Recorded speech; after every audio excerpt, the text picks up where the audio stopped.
Hello मेरे प्यारे बच्चों, फिजिक्स चैनल पे आपका वेलकम है। जो हम लोग की नीट की सीरीज चल रही है उसमें आज हम नेक्स्ट चैप्टर जो वर्क और एनर्जी चल रहा था उसमें एनसीईआरटी के क्वेश्चंस को डिस्कस करते हैं। एक्सरसाइज का जो क्वेश्चन है पहला, work done in pulling a bucket full of water outside the well is positive and work done by gravity force is negative. ये पूछ रहा है, बताइए क्यों। Because in first case force and displacement are in same direction while in second case force and displacement are in opposite direction। मतलब क्या हुआ, जब बकेट को ऊपर खींचते हैं तो आप फोर्स ऊपर लगाते हैं, डिस्प्लेसमेंट ऊपर हो रहा, फोर्स और डिस्प्लेसमेंट सेम डायरेक्शन में होंगे तो वर्क क्या होगा, पॉजिटिव। ग्रेविटी किधर लगती है, नीचे, और डिस्प्लेसमेंट किधर हो रहा, ऊपर। तो ग्रेविटी के केस में फोर्स और डिस्प्लेसमेंट अपोजिट डायरेक्शन में, इसलिए वर्क क्या हो जाएगा, negative. Work done by frictional force on an inclined plane is negative because force and displacement are in opposite direction। inclined plane पर अगर कोई बॉक्स ऊपर जा रहा, कोई बॉडी ऊपर जा रही है तो फ्रिक्शनल फोर्स क्या होता है, मोशन के अपोजिट लगता है, इसलिए वर्क डन क्या हो जाएगा, नेगेटिव, क्योंकि फोर्स होगा डाउन द इंक्लाइंड प्लेन और डिस्प्लेसमेंट क्या हो रहा, अप द इंक्लाइंड प्लेन। तो अपोजिट डायरेक्शन में वर्क की वैल्यू हमको क्या मिल जाएगी, नेगेटिव। वैसे भी फ्रिक्शनल फोर्स हमेशा मोशन के क्या होता है, opposite. Work done by frictional force is negative. If a body is moving with constant speed on rough horizontal surface then work done by external force is positive। if a body is moving with constant speed on a rough horizontal surface then work done by external force is positive. बिल्कुल भाई, अगर कोई body चल रही है इसका मतलब external force लग रहा तभी वो चल रही है ना। और एक्सटर्नल फोर्स जो होता है वो जिधर लग रहा है उधर ही बॉडी का डिस्प्लेसमेंट होता है, तो फोर्स और डिस्प्लेसमेंट सेम डायरेक्शन में हो जाएंगे। In order to stop the pendulum work done by air resistance force is negative because force and displacement are opposite direction. Pendulum जो हमारा स्विंग करता है तो एयर क्या करता है, एयर वहाँ फ्रिक्शन का काम करता है, एयर उसके मोशन को क्या करता है, अपोज करता है, इसलिए फोर्स और डिस्प्लेसमेंट अपोजिट डायरेक्शन में होंगे, वर्क नेगेटिव होगा। तो इतनी बातें हमने डिस्कस की। अब मेरा ये क्वेश्चन है आपसे, ज़रा आप इसको सोचिएगा। Work done by frictional force is always negative. Frictional force का वर्क डन हमेशा नेगेटिव होता है। ये स्टेटमेंट ट्रू है या फॉल्स, ये हम आपको सोचने के लिए बोल रहे हैं, ज़रा आप सोचेंगे, ठीक है। चूँकि मैंने इतनी बातें डिस्कस की तो मेरा भी राइट बनता है आपसे कुछ पूछने का। नेक्स्ट क्वेश्चन, ये बहुत अच्छा सवाल है। देखिए इसमें पोटेंशियल एनर्जी Vx जो लिखा है वो पोटेंशियल एनर्जी है, उसका ग्राफ दिया हुआ डिस्टेंस के साथ में, 4 ग्राफ दिए हुए, एक ग्राफ यहाँ दिया हुआ और ये 2 3 4 ग्राफ आपको दिख रहे हैं, सेकंड थर्ड फोर्थ ग्राफ। इसमें क्वेश्चन ये है कि किस रीजन में पार्टिकल एग्जिस्ट नहीं कर सकता, कौन सा रीजन है जिसमें पार्टिकल एग्जिस्ट नहीं कर सकता। तो इस क्वेश्चन को करने से पहले मैं आपको इसका एक कॉन्सेप्ट बता दूं। हमें पता है मैकेनिकल एनर्जी क्या होता है, potential energy plus kinetic energy का सम होता है। अगर मैकेनिकल एनर्जी की बात करें तो potential energy plus kinetic energy का सम होता है। देखिए E इज इक्वल टू के प्लस यू लिखा हुआ है, तो अगर मैं के यहाँ से निकालूँ तो E माइनस यू होगा, और के कभी नेगेटिव नहीं होता। काइनेटिक एनर्जी या तो ज़ीरो होगी या तो पॉजिटिव होगी, इसका मतलब E minus you greater than zero होना चाहिए। के को पॉजिटिव होने के लिए E minus you greater than zero होना चाहिए, इसका मतलब E का मान U से ज़्यादा होना चाहिए, E का मान U से ज़्यादा होना चाहिए। तो जहाँ पर E का मान U से ज़्यादा होगा वहाँ पर तो ये एग्जिस्ट करेगा, अदरवाइज नहीं एग्जिस्ट करेगा। तो हमको देखना है कि E का मान ज़्यादा U से कहाँ है।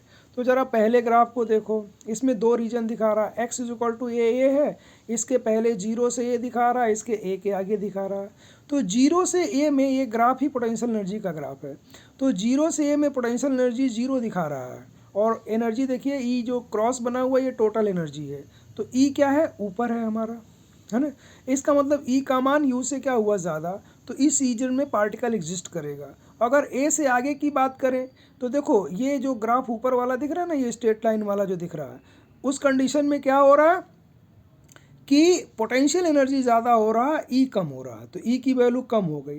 तो 0 से ए में ई की वैल्यू यू से ज़्यादा है, इसलिए एग्जिस्ट करेगा। और ए से इन्फिनिटी तक की अगर बात करें तो वहाँ पे ई यू से कम है, तो ये ग्राफ एग्जिस्ट नहीं करेगा। और पोटेंशियल एनर्जी की और टोटल एनर्जी की मिनिमम वैल्यू इसमें पूछ ले, अगर कहे कि बताओ टोटल एनर्जी की मिनिमम वैल्यू क्या होगी, तो E इज इक्वल टू क्या होता है, K प्लस यू। तो K को तो हम 0 मान करके चलेंगे काइनेटिक एनर्जी को, तो जो U की मिनिमम वैल्यू होती वही E की मिनिमम वैल्यू हो जाएगी।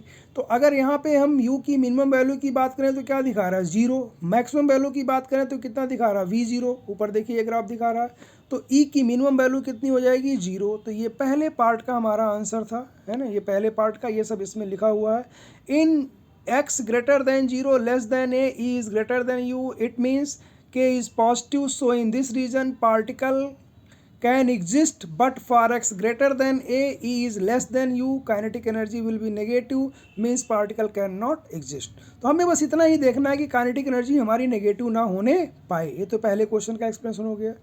दूसरे में आप देखें, दूसरा ग्राफ हमको ये दिख रहा है ना, ये लेफ्ट में दिख रहा है इधर, ये देखिए छोटा सा ग्राफ लेफ्ट में भी दिख रहा है, फिर इस तरह से ग्राफ दिख रहा है। तो ग्राफ का कोई भी पोर्शन आप देखो तो हमेशा उसकी वैल्यू यू से ज़्यादा है ना। यू ई की वैल्यू हमेशा कम ही है यू से। देखिए कहीं पर भी आप ग्राफ देख लीजिए तो यू ऊपर ही आ रहा है।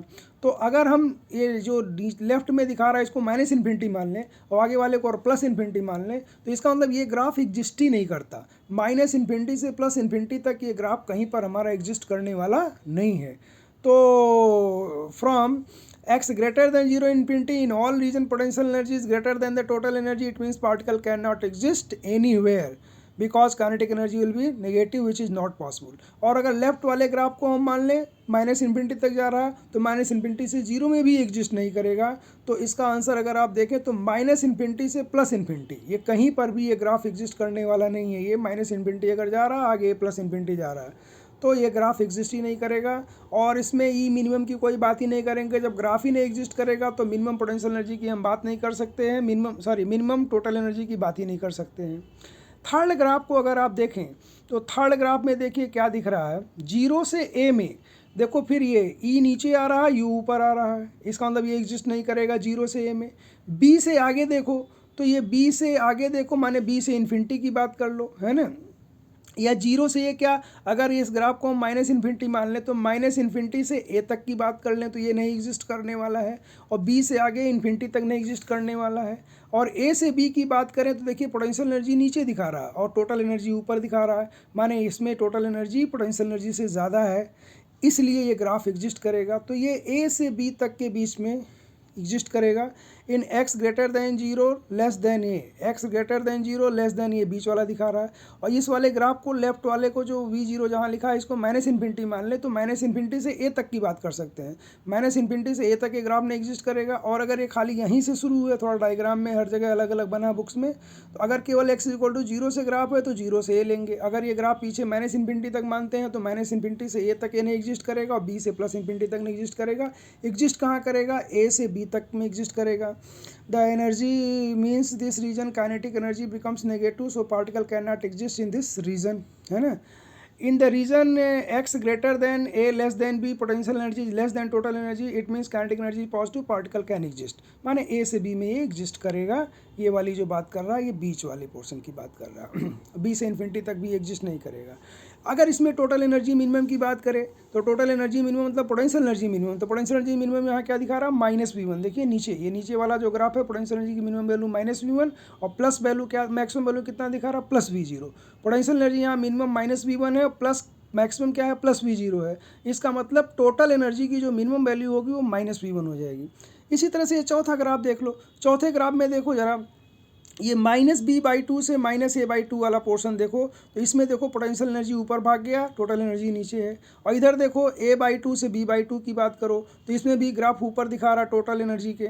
तो माने ये दो रीजन है जिसमें एग्जिस्ट नहीं करेगा। मतलब -b/2 से -a/2 और a/2 से b/2 में u ऊपर जा रहा है। ये वाला ग्राफ लाल वाला देखिए ऊपर है, ये डॉट वाले के ऊपर है। इसका मतलब पोटेंशियल एनर्जी टोटल एनर्जी से ज़्यादा हो गई, तो इसमें ग्राफ एग्जिस्ट नहीं करेगा। हाँ, -a/2 से लेकर के +a/2 की बात करें तो इसमें ग्राफ एग्जिस्ट करेगा, क्योंकि पोटेंशियल एनर्जी -v1 दिखा रहा है, टोटल एनर्जी E है, जो कि E की वैल्यू v1 से क्या है, ज़्यादा है। तो -a/2 से a/2 में एग्जिस्ट करेगा। और यहाँ पे टोटल एनर्जी मिनिमम की बात करें तो क्या -v1 हो जाएगा, क्योंकि टोटल एनर्जी मिनिमम -1 हो जाएगा। तो इसमें भी देख लीजिए, -b/2 से -इन्फिनिटी तक की बात करें तो potential energy less than total energy, kinetic energy is positive, it means particle can exist. -a/2 से -b/2 की बात करें, potential energy greater than total energy, so the total energy is negative, it's not possible. a/2 to -a/2, potential less than total energy, kinetic energy is positive, it means particle can exist. b/2 to a/2, potential energy greater than total energy, so it can exist. kinetic energy is negative b/2 से a/2 में, b/2 से a/2 में नहीं b/2 से a/2 में तो potential हाँ नहीं एग्जिस्ट करेगा। b/2 से a/2 में पोटेंशियल एनर्जी ज़्यादा है, a/2 से b/2 में नहीं एग्जिस्ट करेगा। और इन्फिनिटी से b/2 की बात करें, potential less than total energy, continuous positive, particle can exist. समझ गए होंगे बात में। तो ये कहाँ से कहाँ तक एग्जिस्ट करेगा, -इन्फिनिटी से -a/2 तक एग्जिस्ट करेगा, b/2 से +इन्फिनिटी तक एग्जिस्ट करेगा, और -a/2 से +a/2 तक एग्जिस्ट करेगा। और कहाँ नहीं एग्जिस्ट करेगा, तो -b/2 से -a/2 में नहीं एग्जिस्ट करेगा, a/2 से b/2 में एग्जिस्ट नहीं करेगा। तो ये थोड़ा सा बढ़िया सवाल था, अच्छा सवाल था मेरे हिसाब से, है ना, कि जहाँ पे पोटेंशियल एनर्जी टोटल एनर्जी से ज़्यादा हो गई वहाँ पे एग्जिस्ट नहीं करेगा, क्योंकि काइनेटिक एनर्जी की मिनिमम वैल्यू 0 होती है, इससे कम तो पॉसिबल नहीं, वो नेगेटिव नहीं हो सकती। तो ये हमारा क्वेश्चन था। अगर आपको इसके सलूशन में कोई डाउट है तो आप हमसे कांटेक्ट कर सकते हैं, नंबर आपको गिवन है, और कमेंट कर सकते हैं कमेंट सेक्शन में जा कर के। Okay, thank you.